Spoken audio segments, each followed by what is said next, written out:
தேங்காய் வந்து பூசணிக்காய் சைஸில் பார்த்துருக்கேன்.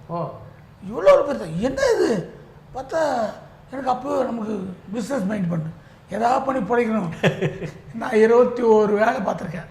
எதிரையும் உறுப்பு இல்லை. அதில் ஒன்று லெட்டேர்லேருந்து தேங்காய் கொண்டு வந்து சென்னையில் விற்று அப்படி இருக்கும் அப்படின்னு செஞ்சீங்களா? அதை விட்றது இல்லை. எதுவும் கட்டங்கிட்ட வாங்கி எல்லாம் அடமானம் போட்டுக்கிட்டு போயிட்டு 2 மூட்டையில் தேங்காய் ராயில் போட்டு தூக்கி வந்து எல்லாம் பண்ணால் இங்கே உரிச்சப்போ தான் தெரியுது பூசணிக்காய் சைஸ்லேயும் இருக்கும், எலுமிச்சம்பழம் சைஸ்லையும் இருக்குன்னு.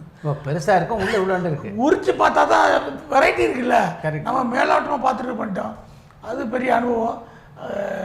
நம்ம பார்த்த முக்கியமான கிராமத்தில் ஒன்று மறக்க முடியாத சினிமாவுக்கு துலாபாரம் பார்த்தேன். நான் லத்தேரில் தான் பார்த்தேன். அது எங்கள் அண்ணன் வேலுன்னு சின்ன பையன் தவறிட்டாங்க.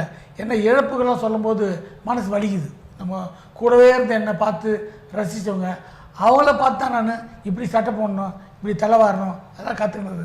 அந்த வேலண்ணன் இல்லாததுலாம் பெரிய வேதனை. அவங்க அந்த துலாபாரத்தை பார்த்தேன். பார்த்துட்டு ஒரு சோகா சீன்லாம் பார்த்து எனக்கு மனசு சொந்த அடிக்குது. திரும்பி பார்க்குறேன் பொம்பளைங்க அழுகுறாங்க. ஒப்பாரி வச்சு எல்லாம் அவங்கள பார்த்து அழுகுறேன். தம்பி அழுகுறேன். இதை நான் ஒரு ஆர்டிக்கலை போய் எழுதுனேன். துலாபாரம் படம் பார்த்து நான் தேம்பி எழுதுன்னு.